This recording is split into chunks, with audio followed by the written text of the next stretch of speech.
बहुत बहुत धन्यवाद आदरणीय सभापति महोदय, मुझे इस विषय पर आपने बोलने का अवसर प्रदान किया। माननीय सभापति महोदय, मैं इस सदन में जल प्रदूषण और नियंत्रण अधिनियम विधेयक 2025 पर अपनी गंभीर आपत्तियों को प्रस्तुत करना चाहूंगा।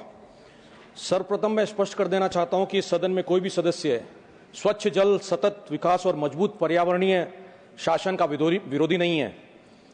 हमारे नदी नाले, झीलें, तालाब और भूमिगत जल स्रोत ये भारत की जीवन रेखा हैं और प्रश्न ये नहीं कि हम कार्य करना चाहते हैं या नहीं चाहते हैं। प्रश्न ये है कि क्या ये विधेयक वास्तव में जल प्रदूषण नियंत्रण के लिए मजबूत व्यवस्था लागू करता है या नहीं। भारत दुनिया के उन देशों में शामिल है जहां जनसंख्या तो तेजी से बढ़ रही है, परंतु स्वच्छ पेयजल की उपलब्धता जो है वो लगातार घट रही है और नदियों में, झीलों में और भूजल स्रोतों में लगातार प्रदूषण जो है वो बढ़ता जा रहा है। ऐसे में यह अधिनियम राज्य प्रदूषण नियंत्रण बोर्डों को उद्योगों पर नियंत्रण, निरीक्षण और दंड देने का अधिकार देता है, परंतु वास्तविकता यह है कि अधिकांश बोर्ड जनशक्ति, संसाधन और प्रयोगशाला सुविधाओं के अभाव में जो है भारी कमी का सामना कर रहे हैं। इसी कारण बड़े बड़े जो उद्योग हैं और जो कॉरपोरेट व्यवस्थाएं हैं वो नदियों में रसायन, भारी धातुएं और अविष्ट पदार्थ जो है वो समय समय पर वो छोड़ते रहते हैं, जिससे प्रदूषण इन नदियों में बढ़ता रहता है। जल प्रदूषण बहुत अत्यधिक बढ़ रहा है। माननीय सभापति महोदय, विनम्रता पूर्वक मैं कहना चाहूंगा कि वर्तमान स्वरूप में ये विधेयक जो है वो पर्याप्त नहीं है। इस पर पूर्ण चर्चा की आवश्यकता है। यह अमेंडमेंट 1974 के वाटर एक्ट को आधुनिक बनाता है, जो पानी के प्रदूषण को विनियमित करता है और केंद्र और राज्य प्रदूषण नियंत्रण बोर्ड बनाता है। 2024 का अमेंडमेंट मुख्य रूप से पेनल्टी फ्रेमवर्क में बदलाव करता है और केंद्र सरकार की जो विनियामक शक्तियां हैं उनको बढ़ाने का काम करता है।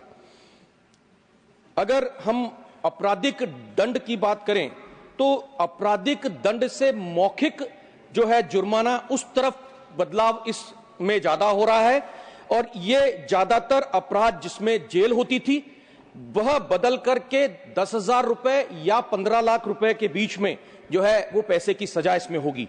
जेल तभी होगी जब जुर्माना भरा ना जाए। ऐसी स्थिति में सजा जो है क्रिमिनल कोर्ट नहीं, वो जज तय करेंगे।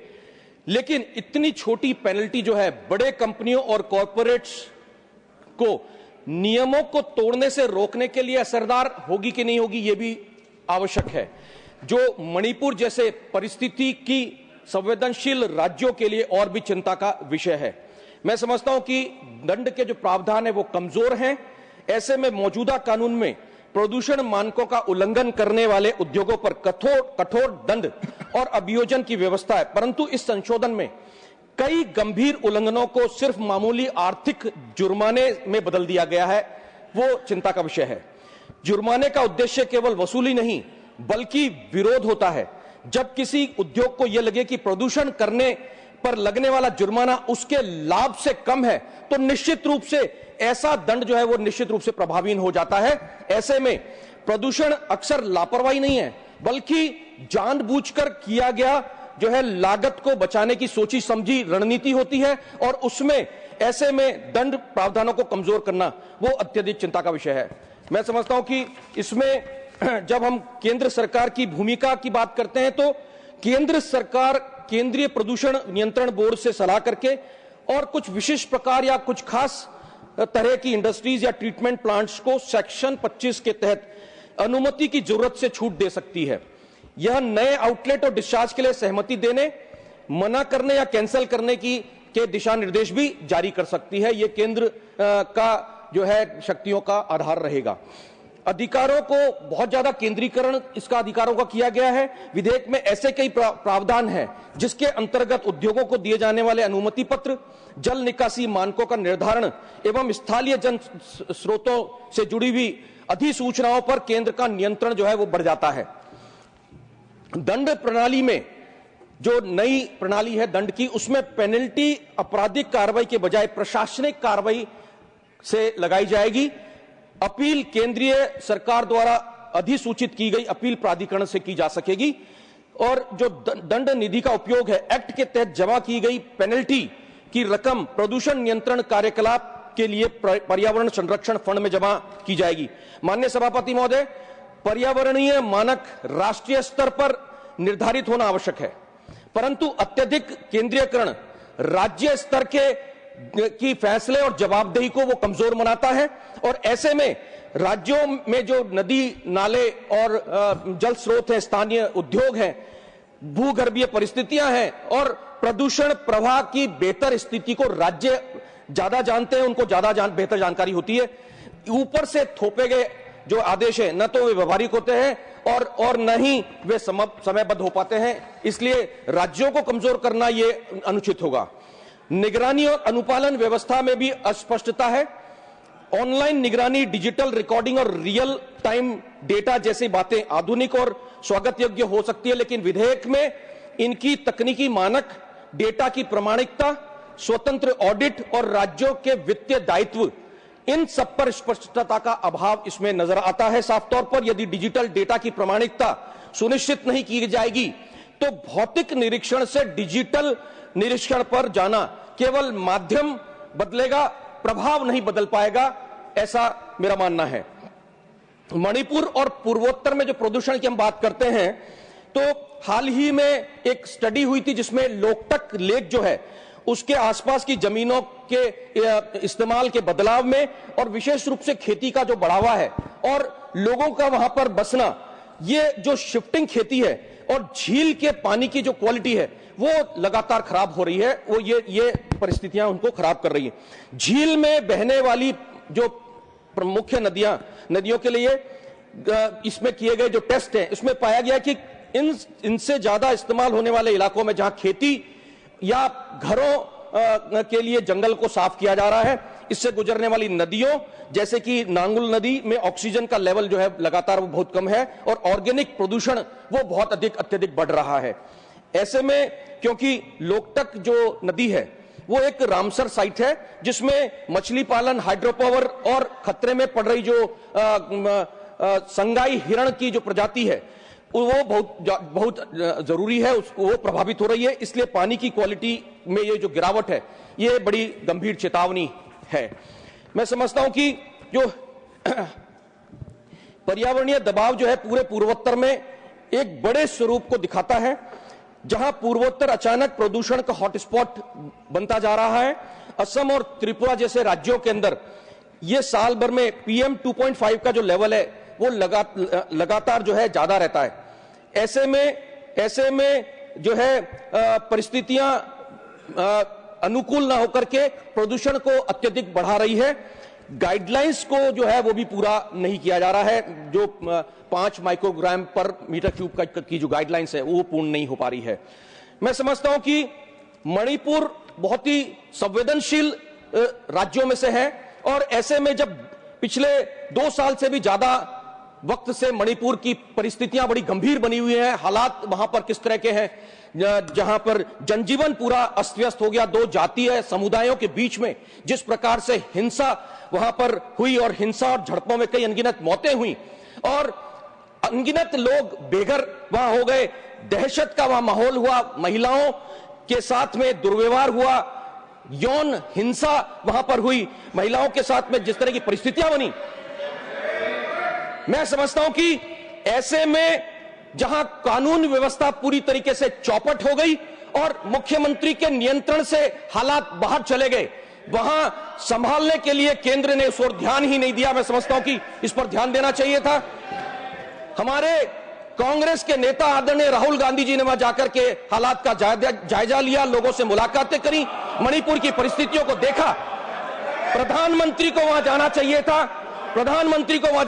था, 2 साल से भी ज्यादा का वक्त निकल गया, लेकिन प्रधानमंत्री ने उस हालात की जायजा तक नहीं लिया, सूद तक नहीं ली। राज्य में उनकी मौजूदगी होनी चाहिए थी। अभी हाल ही में देखिए, ये प्रधानमंत्री का दौरा हुआ सितंबर 2025 में, प्रधानमंत्री ने पहला दौरा किया था 2022 में, मणिपुर हिंसा के पहले। उस समय वोट लेना था, वोट के लिए वो गए। जहां हालात बिगड़े, कांग्रेस ने मुख्यमंत्री के इस्तीफे की मांग रखी और राष्ट्रपति शासन समय के साथ लागू हुआ। हालात उनके कंट्रोल में नहीं थे, उनके कंट्रोल में ही नहीं थे। ऐसे में मैं कहना चाहूंगा कि मणिपुर का जो दौरा प्रधानमंत्री जी का हुआ वो औपचारिकता मात्र था, बहुत छोटा दौरा उनका हुआ और जो असली हालात थे उन हालातों के ऊपर चर्चा नहीं हुई। बड़ा लंबा चौड़ा जो है इन्वेस्टमेंट पैकेज की घोषणा जरूर हुई, लेकिन उन घोषणाओं में उन चीजों का अभाव रहा जो हालात वहां पर थे, जो यौन हिंसा वहां पर हुई, जो बेघर वहां लोग हो गए, उनको संभालने का काम उस दौरे में कहीं नजर नहीं आया। तो मैं समझता हूं कि सिर्फ औपचारिकता उनका दौरा रहा। ऐसे में मैं कहना चाहूंगा, please come to the subject. Manipur sir, मैं सब्जेक्ट पे ही बात कर रहा हूं सर। हालात जो हुए उससे जल प्रदूषण भी बढ़ा, मैं कहना चाहूंगा हालात संभले ही नहीं, हालात बिगड़ते चले गए, इसलिए आज विधेयक लाने की आवश्यकता पड़ी। मैं राजस्थान के ऊपर भी जो है प्रकाश डालना चाहूंगा। राजस्थान में भी हालात बहुत गंभीर है, पेयजल की समस्या अत्यधिक है वहां पर और स्थिति यहां तक है, राजस्थान में पेयजल के हालात इस तरह के हैं कि कई जातियों के अंदर तो ये परिस्थितियां हैं कि उनके लिए अलग पृथक मटके पानी के रखे जाते हैं पेयजल की। हम स्वच्छ जल की छोड़ो, वहां पेयजल पहुंचाना ही बहुत बड़ी बात होगी। ये मैं कहना चाहूंगा सरकार को इसके ऊपर भी ध्यान देना चाहिए। आप राजस्थान से हैं तो राजस्थान के प्रति आपका रुख जो है बहुत अत्यधिक विशेष और नरम होना चाहिए, ये मैं निवेदन करना चाहूंगा। देश के करोड़ों लोग, विशेष रूप से ग्रामीण और आदिवासी क्षेत्र के नागरिक जो है आज भी सीधे नदियों से, तालाबों से और भूजल के ऊपर निर्भर हैं। वो सीधे तौर पर उनके जो है पानी की व्यवस्था जो है वो स्वच्छ जल की छोड़िए, उनकी जल की व्यवस्था होगी तो वो भी बहुत बड़ा जो है मैं समझता हूं कि कदम होगा वहां। और यही जल प्रदूषण के प्रावधान कमजोर होंगे तो सर्वाधिक प्रभावित भी यही समुदाय होंगे, मैं कहना चाहूंगा। और इसलिए विधेयक में शामिल होना चाहिए था कि प्रभावित समुदायों से अनिवार्य परामर्श किया जाए, प्रदूषण से प्रभावित लोगों के लिए न्यूनतम मुआवजे की वैधानिक जो है व्यवस्था ये भी की जाए, दूषित जल स्रोतों के पुनर्स्थापन की समयबद्ध योजना तय की जाए। परंतु इन महत्वपूर्ण विषयों पर मौन रहना मैं समझता हूं ये भी बहुत ही गंभीर कमी है। इस कमी को पूर्ण करने का निवेदन मैं करना चाहूंगा आपके माध्यम से। यह संशोधक विधेयक यदि वास्तव में प्रभावी होना चाहता तो इसमें शामिल होना चाहिए था वो तमाम नदी बेसिन स्तर पर प्रदूषण बजटिंग, औद्योगिक डिस्चार्ज की वैज्ञानिक सीमा और भूजल पुनर्भरण और अपशिष्ट जल पुनः उपयोग की नीति से एकीकरण। मैं समझता हूं कि परिस्थितियां जिस तरह की बनी हुई हैं, देश में जैविक रूप से मृत नदियां कई हो चुकी हैं और उनका किसी भी प्रकार से पुनर्उपयोग नहीं हो सकता है। इस तरह के हालात जो है जल स्रोतों के पूरे देश में है। दुर्भाग्य है कि विधेयक मुख्यतः केवल दंड और प्रशासनिक ढांचे में बदलाव पर केंद्रित है और वह भी पर्याप्त नहीं है। यह वास्तविक समाधान नहीं है, इस पर जोर देने की जरूरत है। माननीय सभापति महोदय, जिस प्रकार से जल प्रदूषण आज हमारे देश की सबसे बड़ी जो है पारिस्थितिक चुनौती में से एक है, हमें आवश्यकता है कि कठोर दंड और प्रभावी प्रवर्तन की, हमें आवश्यकता है सहकारी संघवाद की, हमें आवश्यकता है पारदर्शी और उत्तरदायी निगरानी व्यवस्था की और हमें आवश्यकता है स्थानीय समुदायों की सुरक्षा की। मैं ये कहना चाहूंगा कि नदियां आज प्रदूषण मुक्त नहीं, प्रदूषण युक्त जरूर है। गंगा, जमुना, सतलुज, कावेरी, साबरमती जितनी नदियां देश की हैं, लगभग हर प्रमुख नदी अत्यधिक प्रमुख जो है प्रदूषण की श्रेणी में दर्ज है। ऐसे में जब नदियों का जल स्नान योग्य ही नहीं है तो पीने योग्य कैसे होगा, ये देखने की जरूरत है। अब वक्त है बहाव को फिर से बचाया जाए, कहीं देर न हो जाए और सब कुछ बह न जाए। मैं समझता हूं कि हमें अत्यधिक इस ओर ध्यान देने की आवश्यकता है। उद्योगों के लिए रियल टाइम मॉनिटरिंग सिस्टम अनिवार्य किए जाएं, पर्यावरण मापदंडों के उल्लंघन पर तत्काल और कठोर दंड लागू हो, गंदे पानी के शोधन के लिए एफ्लुएंट ट्रीटमेंट प्लांट्स के लिए स्वतंत्र ऑडिट अनिवार्य हो, भूजल दोहन और प्रदूषण को भी अधिनियम के अंतर्गत विशेष रूप से जोड़ा जाए, मेरा ऐसा निवेदन है।